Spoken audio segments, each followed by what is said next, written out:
ఆకాశవాణి ప్రాంతీయ వార్తలు చదువుతున్నది కల్పనా మధిర. ముఖ్యాంశాలు: ఈజ్ ఆఫ్ జస్టిస్ వ్యవస్థతో ప్రజలకు సత్వర న్యాయం అందుతుందని ముఖ్యమంత్రి నారా చంద్రబాబు నాయుడు అన్నారు. ఢిల్లీలో ప్రధానమంత్రి నరేంద్ర మోదీని రాష్ట్ర విద్యాశాఖ మంత్రి నారా లోకేష్ ఈరోజు కలిశారు. దేశంలో పన్ను వ్యవస్థను సులభతరం చేయడానికి జీఎస్టీ కౌన్సిల్ తీసుకున్న నిర్ణయం చారిత్రాత్మకమైనదని రాష్ట్ర పర్యాటక శాఖ మంత్రి కందుల దుర్గేష్ తెలిపారు. విజయవాడ శ్రీ దుర్గా మల్లేశ్వర స్వామి దేవస్థానంలో ఈ నెల 22వ తేదీ నుంచి 11 రోజుల పాటు దసరా మహోత్సవాలు నిర్వహించనున్నట్లు దేవాదాయ శాఖ మంత్రి ఆనం రామనారాయణ రెడ్డి తెలిపారు.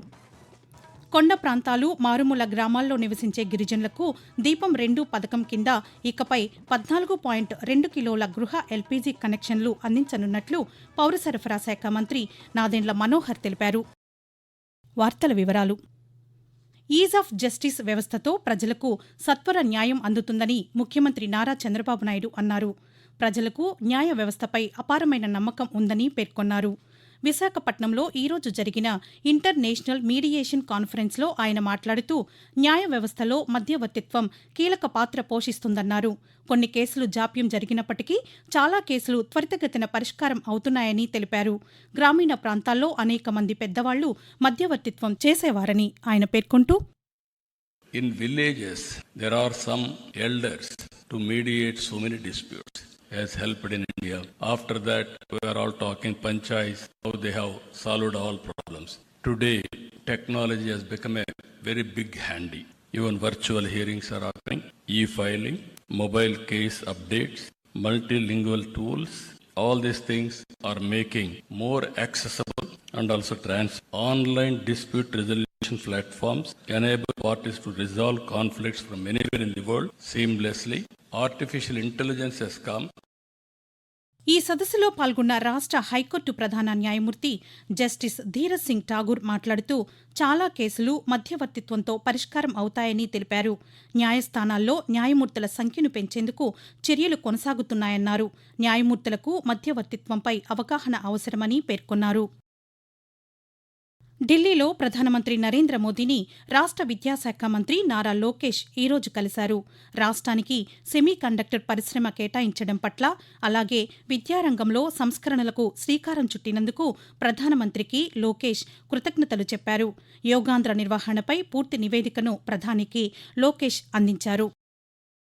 అంకిత భావంతో పనిచేస్తూ భవిష్యత్ తరాలకు ఉపాధ్యాయులు మార్గదర్శులు కావాలని ముఖ్యమంత్రి నారా చంద్రబాబు నాయుడు పేర్కొన్నారు.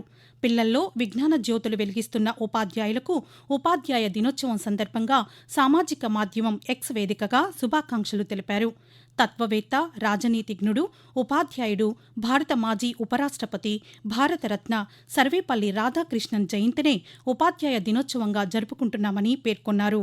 మరోవైపు ఉప ముఖ్యమంత్రి పవన్ కళ్యాణ్, విద్యాశాఖ మంత్రి నారా లోకేష్ ఉపాధ్యాయులకు ఉపాధ్యాయ దినోత్సవ శుభాకాంక్షలు తెలిపారు.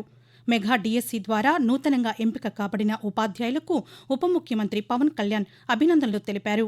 అదేవిధంగా విజయవాడలో ఈరోజు సాయంత్రం జరిగే ఉపాధ్యాయ దినోత్సవ వేడుకల్లో ముఖ్యమంత్రి పాల్గొంటారని అధికారులు తెలిపారు. ఈ వేడుకల్లో రాష్ట్ర స్థాయి ఉత్తమ ఉపాధ్యాయులకు ముఖ్యమంత్రి అవార్డులు ప్రదానం చేయనున్నారు. దేశంలో పన్ను వ్యవస్థను సులభతరం చేయడానికి జీఎస్టీ కౌన్సిల్ తీసుకున్న నిర్ణయం చారిత్రాత్మకమైనదని రాష్ట్ర పర్యాటక శాఖ మంత్రి కందుల దుర్గేష్ తెలిపారు. జీఎస్టీ స్లాబుల సరళీకరణ పర్యాటక, సినిమా రంగాల బలోపేతానికి దోహదం చేస్తుందని ఆయన ఒక ప్రకటనలో తెలిపారు. కేంద్ర ప్రభుత్వ నిర్ణయంతో తక్కువ ధరల్లోనే వినోదం అందుబాటులో ఉంటుందన్నారు. 18% స్లాబులోకి సినిమా ప్రొడక్షన్ సేవలను తీసుకురావడంతో నిర్మాతలకు ఆర్థికంగా మేలు జరుగుతుందన్నారు. 7,500 రూపాయల లోపు అద్దె ఉన్న హోటల్ గదులపై జీఎస్టీ 12 నుంచి 5% తగ్గిందని, రెస్టారెంట్ బిల్లులపైన పన్నును 5% తగ్గించబడిందని వెల్లడించారు. జీఎస్టీ సంస్కరణలు తీసుకువచ్చిన ప్రధానమంత్రి నరేంద్ర మోదీకి, ఆర్థిక మంత్రి నిర్మలా సీతారామన్కు మంత్రి అభినందనలు తెలిపారు. ఆకాశవాణి ప్రాంతీయ వార్తలు వింటున్నారు. విజయవాడ శ్రీ దుర్గా మల్లేశ్వర స్వామి దేవస్థానంలో ఈ నెల 22వ తేదీ నుంచి 11 రోజుల పాటు దసరా మహోత్సవాలు నిర్వహించనున్నట్లు రాష్ట్ర దేవాదాయ శాఖ మంత్రి ఆనం రామనారాయణ రెడ్డి తెలిపారు. విజయవాడలో దసరా మహోత్సవాల నిర్వహణపై అధికారులతో నిన్న సమీక్ష నిర్వహించారు. ఈ సందర్భంగా మంత్రి మాట్లాడుతూ ఉత్సవాలకు విచ్చేసే భక్తులకు అన్ని సౌకర్యాలు కల్పించాలని, రద్దీ నియంత్రణ, క్యూలైన్ల నిర్వహణలో సాంకేతికత వినియోగించాలని అధికారులను ఆదేశించారు. కమాండ్ కంట్రోల్ రూమ్ కీలకమని, తిరుమలలో యాంత్రికుల రద్దీ నియంత్రణలో అనుసరిస్తున్న విధానాన్ని ఇక్కడ పాటించాలని సూచించారు. మూలా నక్షత్రం రోజున దుర్గమ్మకు ముఖ్యమంత్రి పట్టు వస్త్రాలు సమర్పించేందుకు అన్ని ఏర్పాట్లు చేయాలన్నారు. ఈ నెల 15వ తేదీలోపు ఏర్పాట్లు పూర్తి చేయాలని మంత్రి సూచించారు. కేంద్ర ప్రభుత్వం జీఎస్టీని సులభతరం చేస్తూ పేద, మధ్యతరగతి ప్రజలకు ఊరట కలిగించే నిర్ణయాలు తీసుకోవడంతో పరిశ్రమల వర్గాల్లో హర్షం వ్యక్తమవుతుంది. 56వ వస్తు సేవల పన్ను జీఎస్టీ మండలి సమావేశంలో సామాన్యులు, రైతులు, మధ్యతరగతి, యువతకు నేరుగా ఆర్థిక ఊరట కలిగించేలా జీఎస్టీ స్లాబ్లను సులభతరం చేసి చారిత్రాత్మక నిర్ణయాలు తీసుకున్నారని ఆంధ్రప్రదేశ్ ఛాంబర్ ఆఫ్ కామర్స్ కార్యదర్శి రాజశేఖర్ ఈరోజు ఆకాశవాణికి తెలిపారు. దేశంలో వ్యాపార రంగం ఇబ్బందుల్లో ఉన్న పరిస్థితుల్లో ఈ సంస్కరణల వల్ల ప్రజల్లో కొనుగోలు శక్తి పెరుగుతుందని ఆయన పేర్కొంటూ, ప్రధానమంత్రి గారు జీఎస్టీ సంస్కరణలు తీసుకురావడం అనేది చాలా స్వాగతిస్తున్నాం. ముఖ్యంగా ఫుట్వేర్ మీద ఇవాళ 5% చేశారు. ఫుడ్ ఐటమ్స్ మీద పూర్తిగా నిల్ చేశారు. దీనివల్ల ఏంటంటే కామన్ మ్యాన్ చాలా బెనిఫిట్ అవుతారు. ఈ జీఎస్టీ సంస్కరణల వల్ల జరిగేది ఏంటంటే చిన్న సూక్ష్మ పరిశ్రమలు అలాగే కామన్ మ్యాన్ మీద ఎఫెక్ట్ చాలా తగ్గుతుంది, కొనుగోలు పెరుగుతుంది, ధరలు కూడా తగ్గి ఎకనమీ ఎక్కువ రోల్ అవడానికి అవకాశం ఉంది.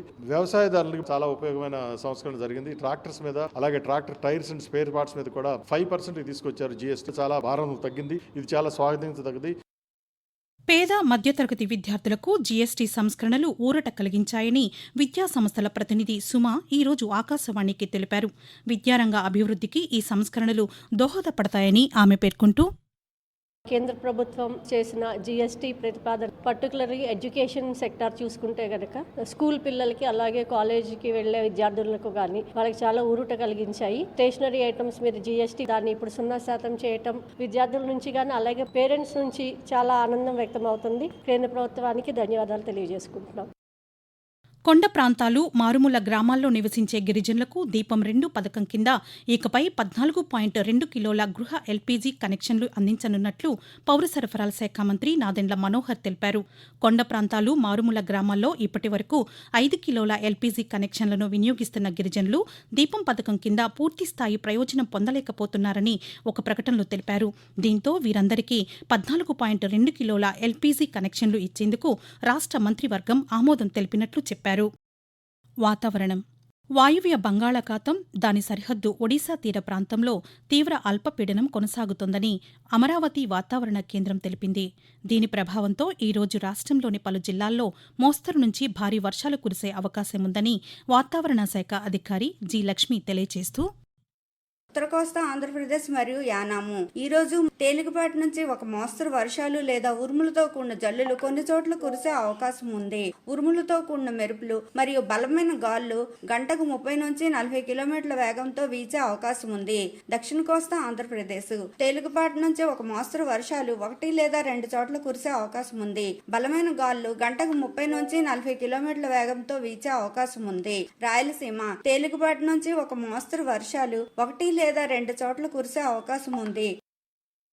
ఆకాశవాణి ప్రాంతీయ వార్తలు ముగించే ముందు ముఖ్యాంశాలు మరొకసారి. ఈజ్ ఆఫ్ జస్టిస్ వ్యవస్థతో ప్రజలకు సత్వర న్యాయం అందుతుందని ముఖ్యమంత్రి నారా చంద్రబాబు నాయుడు అన్నారు. ఢిల్లీలో ప్రధానమంత్రి నరేంద్ర మోదీని రాష్ట్ర విద్యాశాఖ మంత్రి నారా లోకేష్ ఈరోజు కలిశారు. దేశంలో పన్ను వ్యవస్థను సులభతరం చేయడానికి జీఎస్టీ కౌన్సిల్ తీసుకున్న నిర్ణయం చారిత్రాత్మకమైనదని రాష్ట్ర పర్యాటక శాఖ మంత్రి కందుల దుర్గేష్ తెలిపారు. విజయవాడ శ్రీ దుర్గా మల్లేశ్వర స్వామి దేవస్థానంలో ఈ నెల 22వ తేదీ నుంచి 11 రోజుల పాటు దసరా మహోత్సవాలు నిర్వహించనున్నట్లు దేవాదాయ శాఖ మంత్రి ఆనం రామనారాయణ రెడ్డి తెలిపారు. కొండ ప్రాంతాలు, మారుమూల గ్రామాల్లో నివసించే గిరిజనులకు దీపం 2 పథకం కింద ఇకపై 14.2 కిలోల గృహ ఎల్పీజీ కనెక్షన్లు అందించనున్నట్లు పౌర సరఫరాల శాఖ మంత్రి నాదెండ్ల మనోహర్ తెలిపారు.